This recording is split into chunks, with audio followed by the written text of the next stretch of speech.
You're tuning into Black and White Sports on YouTube. The no-holds-barred truth on sports. The main event starts. All right, Black and White Sports supporters. Well, let's talk about Diego Pavia. Ravens rookie minicamp underway. Got a couple of things. We got video of Pavia on the field. We've got Jesse Minter talking about Diego Pavia. And we've got a little reveal on Pavia's celebrated, I guess, by his fans. Fans? Question mark? By his fans, information on their contracts. Keep in mind, a ton of guys, undrafted free agents, got signing bonuses, good ones. Yeah, to come to teams. Diego Pavia was not one of them, and he got $0. $0 with a signing bonus. Got a 3-year deal. Again, that's standard for every undrafted contract. Doesn't mean anything at all. It's a zero-risk situation. Who did this? Florio over at PFT. So, after going undrafted, not immediately signed, an undrafted free agent last weekend, Pavia got his opportunity, and that's exactly what it is, an opportunity. After initially being invited to participate in Baltimore's rookie minicamp on a tryout basis, Ravens signed Pavia to the 90-day off-season roster. It was hyped by some as a 3-year deal, but that's a standard deal required by the CBA for undrafted players. The key is guarantees. Pavia, per multiple sources, received none. No signing bonus. No guaranteed salaries. It's not a low-risk proposition for Baltimore. It's no risk. It's a tryout with only the sliver of financial security that comes from the possibility of a serious injury during the rookie minicamp that would land Pavia on injured reserve. If the Ravens like what they see from Pavia during rookie minicamp, they'll keep him. If they don't, he'll be gone.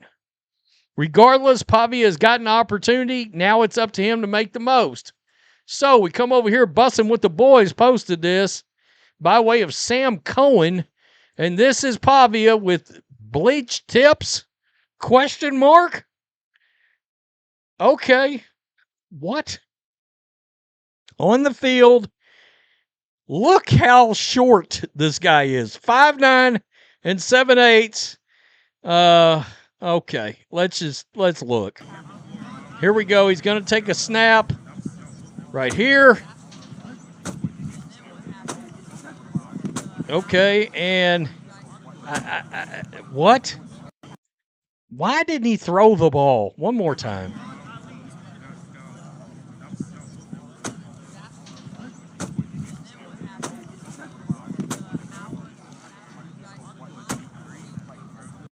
I got to be real. What's the purpose of that?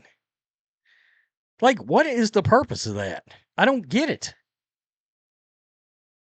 When you just turned 24 and they still won't let you on the big people ride. Interesting. There's no way he actually makes the team. Good on him, though, for getting a shot. Pretty sure this is a make-a-wish for a middle schooler that wanted play Ravens QB for a day. Glad the Ravens organization is giving back. Little guy's dreams coming true. Wow. Bro was built like the Mucinex mascot. Bring your Smurf to work day. Bro can't see over the centers.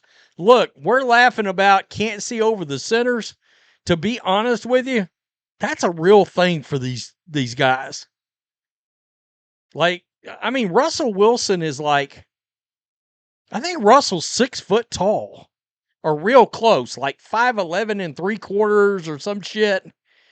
And he can't see over the lineman, can't see around. He's got to, that's why he has to move around. That's why Russell Wilson couldn't run Sean Payton's offense. Timing and rhythm offense, because he had to float to be able to see the hell around the lineman. You may be like, well, Drew Brees played in it. Drew Brees was basically 6'1", and he learned to play on his tiptoes. He would take a snap, and he would literally immediately get on his tiptoes and give himself an extra 2 inches of height.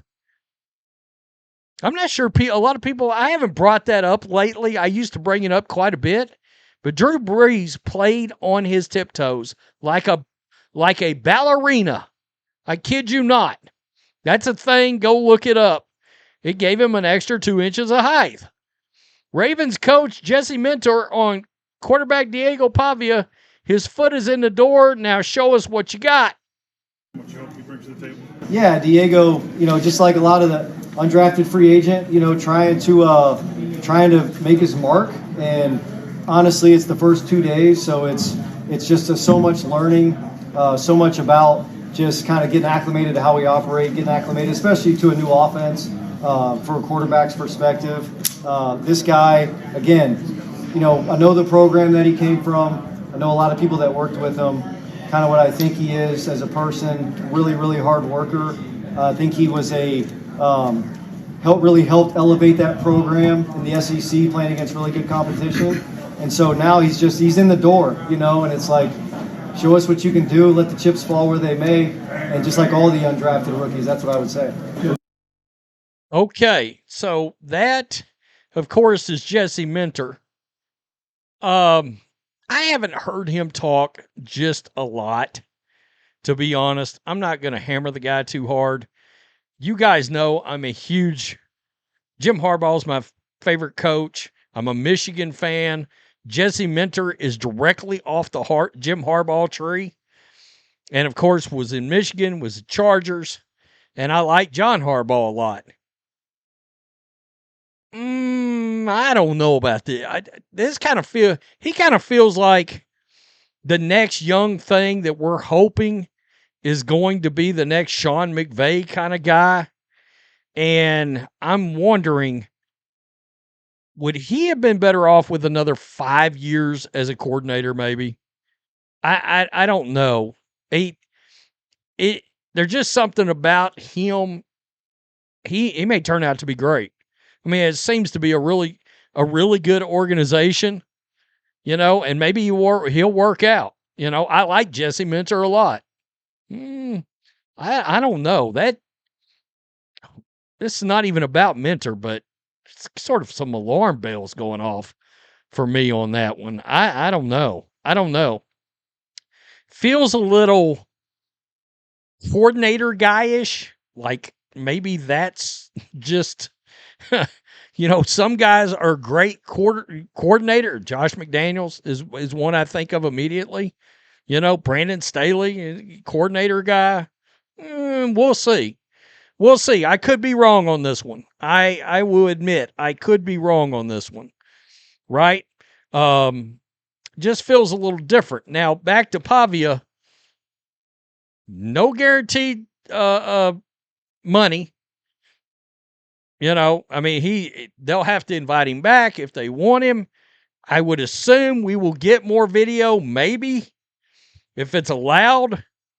I know that the Browns had a camp, and but that was a vet camp, rookie mini camp they haven't had yet. But I'd like to. He's going against Joe Fanano, which I believe is a guy that's actually got some starting kind of potential, maybe at some point. I think the guy had 29 touchdowns, 1 pick at UConn. I don't know. It was a lot. I mean, his touchdown to interception ratio was freaking insane, like 48-6 for his college career. And that's the other quarterback here that's not pictured and no video shown. I was actually shocked he didn't get drafted, to be honest. Some people have joked, oh, they got another Joe with a last name that starts with an F and he's Italian. Look out. The last time they did that, his name was Joe and his last name was Flacco. So I don't know. I don't know. We'll have to see how this goes. We know the UFL wants Diego Pavia, and he's talking to the CFL. We'll have to see. Peace. I'm out. Till next time. Thanks for watching the show. Be sure to like, comment, and subscribe. Be sure to tune in next time on Black and White Sports.